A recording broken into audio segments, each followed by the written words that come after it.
Hello friends, एक बार फिर से स्वागत है आपका जेके सिविल सर्विसेज में।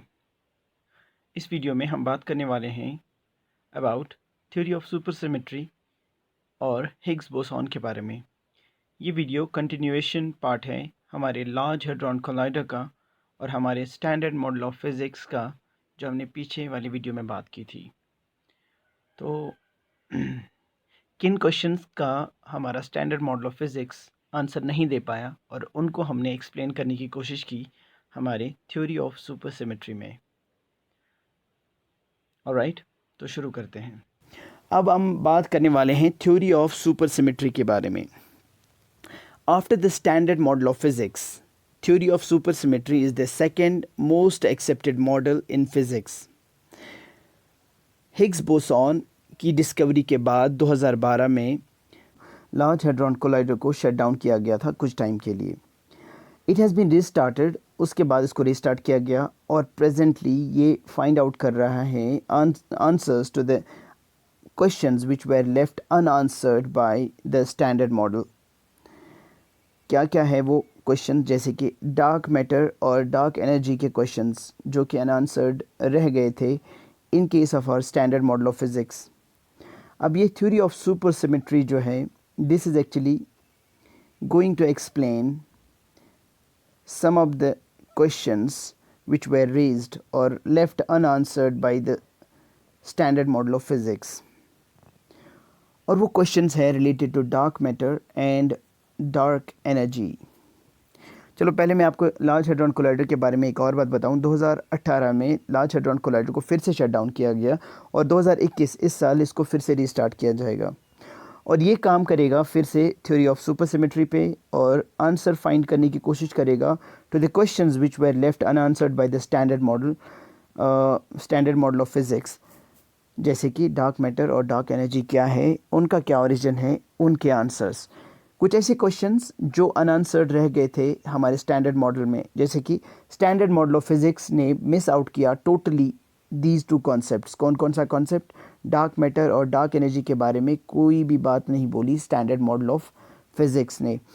और standard model of physics was not able to detect gravitons. जैसे कि आपको मैंने बताया, ग्रेविटॉन्स एक अकेले ऐसे बोसॉन्स थे जिनको स्टैंडर्ड मॉडल ऑफ फिज़िक्स ने डिटेक्ट नहीं किया, अभी तक भी नहीं किया, which is responsible for the most commonly experienced force. So most commonly experienced force जो है दुनिया में, यूनिवर्स में, that is gravitational force, और उसके origin के लिए या उसके लिए जो responsible है बोसॉन, that is graviton, उसको डिटेक्ट नहीं किया है स्टैंडर्ड मॉडल ऑफ फिज़िक्स ने। Although it has explained antimatter, देखो स्टैंडर्ड मॉडल ने एंटीमैटर को एक्सप्लेन तो किया but not able to account for the fact why antimatter is not found in nature। पर इस बात का उन्होंने कोई जवाब नहीं दिया कि एंटीमैटर दुनिया में क्यों नहीं फिर पाया जाता। अगर एंटीमैटर है तो फिर हम क्यों नहीं देख पाते हैं इस एंटीमैटर को। अब अगर हम थ्योरी ऑफ सुपर सिमेट्री की बात करें, as according to this theory, हर एक पार्टिकल का एक सुपर पार्टनर पार्टिकल होता है। Broadly there are two categories of these super partner particles. One is fermion and the second is boson. Fermions में included है quarks, antiquarks, leptons, antileptons। और इन quarks, antiquarks, leptons या antileptons, जिनको fermions भी बोलते हैं, इन सब के कुछ प्रॉपर्टीज़ हैं। लाइक वन, इनका spin is always in fraction और ये ओबे करते हैं Pauli's exclusion principle. These fermions form the universe. ये कौन बोला? ये बोलती है हमारी थ्योरी ऑफ सुपर सिमेट्री। पहली बात क्या बोली उन्होंने कि हर एक पार्टिकल का एक सुपर पार्टनर पार्टिकल है और हम पार्टिकल्स को ब्रॉडली कैटेगराइज करेंगे दो कैटेगरीज में। One is fermion and second is boson. Fermions में इन्होंने क्वार्क्स को रखा, एंटी क्वार्क्स को रखा, लेप्टॉन्स को रखा और एंटी लेप्टॉन्स को रखा और उनकी कुछ प्रॉपर्टीज़ के बारे में बताया गया कि उनका स्पिन हमेशा फ्रैक्शन में होगा और वो ओबे करेंगे पॉली का एक्सक्लूजन प्रिंसिपल। और यही फर्मियॉन्स बनाएंगे हमारे पूरे यूनिवर्स को। अब अगर हम बोसॉन्स की बात करें, बोसॉन्स में आएंगे gravitons, gluons, photons, WZ boson and Higgs boson. अब इन बोसॉन्स का क्या फंक्शन है? देखो मैंने आपको यहाँ पे पीछे बताया, फर्मियॉन्स क्या बनाएंगे, they will form the universe. अब अगर हम बोसॉन्स की बात करें, बोसॉन्स में आता है graviton, gluon, photon, WZ boson और हिग्स बोसॉन। इनका value off spin is always integer, और इनका वैल्यू ऑफ स्पिन क्या था? फ्रैक्शन फर्मियॉन्स का, इनका है इंटीजर। ये ओबे करते थे पॉली का एक्सक्लूजन प्रिंसिपल, और ये ओबे नहीं करेंगे पॉली का एक्सक्लूजन प्रिंसिपल। ये बनाते हैं यूनिवर्स को, बट ये है रीज़न, और ये सस्टेन करते हैं यूनिवर्स को, because they are the reason for the particles to carry force, और they are the force carrier particles. ठीक है, समझ रहे हैं ना? तो फर्मियॉन्स एक्चुअली बनाते हैं पूरे यूनिवर्स को, और बोसॉन्स की वजह से यूनिवर्स सस्टेन करता है, बिकॉज यूनिवर्स में जो भी फोर्सेस हैं उन फोर्सेस का ओरिजिन होता है बिकॉज ऑफ द बोसॉन्स। और फर्मियॉन्स में कौन कौन आएगा? Quark, anti quark, lepton, anti lepton. और बोसॉन्स में क्या आएगा? Graviton, gluon, photon, WZ boson, Higgs boson. ये सारी बातें किसने की? ये बातें की हैं थ्योरी ऑफ सुपर सिमेट्री ने। पहली बात उन्होंने बताई कि हर एक पार्टिकल का एक सुपर पार्टनर पार्टिकल होता है। अब हर एक पार्टिकल को या पार्टिकल के टाइप्स को हम दो कैटेगरीज में बांट सकते हैं। वन इज़ फर्मियॉन, ऐसे पार्टिकल्स जो यूनिवर्स को बनाते हैं। सेकंड इज़ बोसॉन, ऐसे particles which sustain the universe because वो फोर्स कैरियर पार्टिकल्स होते हैं। According to this theory of super symmetry, for every particle there is super partner particle. Super symmetry के theory के according हर एक particle का एक सुपर पार्टनर पार्टिकल होता है। ऐसे ही हर फर्मियॉन का एक सुपर पार्टनर पार्टिकल होगा, और फर्मियॉन का सुपर पार्टनर पार्टिकल बोसॉन है, और बोसॉन का सुपर पार्टनर पार्टिकल फर्मियॉन है। They have defined different fermions and bosons as the super partners, which has defined the theory of supersymmetry has defined different fermions and bosons as super partners। जैसे कि यहाँ पे हम बात करेंगे, ये हैं हमारे फर्मियॉन्स, ये है हमारे क्वार्क्स, ये है लेप्टॉन्स और ये है बोसॉन्स। ये है उनके सुपर पार्टनर पार्टिकल्स। ठीक है, ऑलराइट। सुपर पार्टनर पार्टिकल्स मतलब उनके वही क्वार्क्स, लेप्टॉन्स और कौन से? बोसॉन्स। ऑलराइट, सो यहाँ पे हमने बात की दैट हर किसी पार्टिकल का एक सुपर पार्टनर पार्टिकल होता है। फर्मियॉन्स के लिए सुपर पार्टनर बोसॉन है और वाइस वर्सा। सिमिलरली इस थ्योरी ऑफ सुपर सिमेट्री ने डिफ़ाइन किया है फर्मियॉन्स और बोसॉन्स को एज द सुपर पार्टनर्स। ठीक है, ऑलराइट। सो ये हम किस अकॉर्डिंग पढ़ रहे हैं? As according to the theory of super symmetry, the simplest super symmetric particle is expected to have zero charge. अब अगर हम बात करें सिंपलेस्ट सुपर सिमेट्रिक पार्टिकल की, अगर हम बात करें, it is expected to have zero charge but is expected to have some mass। Simplest super symmetric particle की अगर हम बात करें, उसका चार्ज ज़ीरो होना चाहिए और उसका बट कुछ मास होना चाहिए। This will fulfil the requirement for dark matter particle. अच्छा, एक बात और, dark matter is invisible because it does not interact with light, but because of mass it exerts gravitational influence. यहाँ पे क्या बात हुई?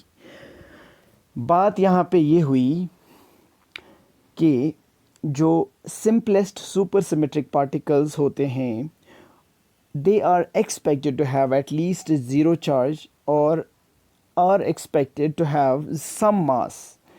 ज़ीरो चार्ज होगा सुपर सिमेट्रिक पार्टिकल का, एक सिंपलेस्ट सुपर सिमेट्रिक पार्टिकल का ज़ीरो चार्ज होगा और बिल्कुल कम से कम मास होगा।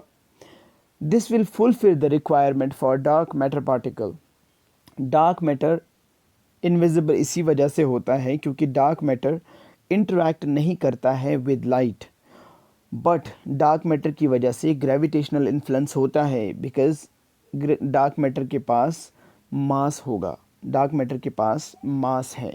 समझ रहे हैं आप? समझ रहे हैं ना? तो डार्क मैटर कैसे एक्सप्लेन किया थ्योरी ऑफ सुपर सिमेट्री ने, कि बोला कि कोई भी सिंपलेस्ट सुपर सिमेट्रिक पार्टिकल को आप लेंगे, अगर उसका चार्ज ज़ीरो है और अगर चार्ज ज़ीरो है बट उसका मास कम से कम है, इस वजह से ये डार्क पार्टिकल हो सकता है अगर इस डार्क पार्टिकल ने इंटरैक्ट नहीं किया विद लाइट। अब लाइट के साथ इंटरैक्ट नहीं किया तो इस वजह से इनविजिबल रहा, तो इस वजह से हम इसको डार्क मैटर बोलेंगे। That's what was about theory of supersymmetry. Now we are going to talk about Higgs boson. अभी हिग्स बोसॉन को डिस्कवर किया गया था 2012 में, ठीक है। It is also known as God's particle and is responsible for the origin of mass. किसके लिए रिस्पॉन्सिबल है? For the origin of mass. Higgs boson is responsible for the origin of mass. Normally bosons किस लिए responsible है? They are responsible for the origin of force, but Higgs boson is the particle, or it is called God's particle, which is responsible for the origin of mass and has been discovered recently by Large Hadron Collider in 2012. According to, अगर हम बात करें standard model of physics, immediately after the Big Bang there was energy field known as Higgs field. देखो, big bang के तुरंत बाद एक energy field create हुआ, उसको हमने बोला हिग्स फील्ड, ठीक है। अब हम बात कर रहे हैं क्योंकि हमने ये लार्ज हैड्रॉन कोलाइडर में हिग्स बोसॉन को फाइंड आउट किया है, डिस्कवर किया है। तो इस वजह से क्या हुआ था, जब प्रोटॉन्स को आपस में हमने कोलाइड कराया और प्रोटॉन्स कोलाइड होने के बाद जो पीछे डेब्री रहता है ना, उन्हीं डेब्री में किसी डेब्री ने ऐसी प्रॉपर्टीज़ दिखाई जो कि मैच की हमारे हिग्स बोसॉन के प्रॉपर्टीज़ के साथ। अब ये हिग्स फील्ड जो हमने बात की, according to standard model of physics, immediately after the big bang there was an energy field, और उस एनर्जी फील्ड को हमने क्या नाम दिया? Higgs field. क्योंकि लार्ज हैड्रॉन कोलाइडर में यही बिग बैंग वाली कंडीशंस हम रिक्रिएट कर रहे हैं, और हम पॉसिबल ओरिजिन या पॉसिबल मिस्ट्रीज़ जो हमारी यूनिवर्स के हैं उन मिस्ट्रीज़ का सल्यूशन फाइंड आउट करने की कोशिश कर रहे हैं। समझ रहे हैं ना?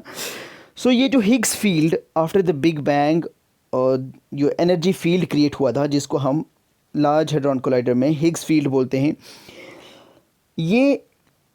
ये एनर्जी फील्ड या हिग्स फील्ड में कुछ वर्चुअल पार्टनर्स कॉन्स्टेंटली अपेयर हो रहे थे, कुछ डिसअपेयर हो रहे थे।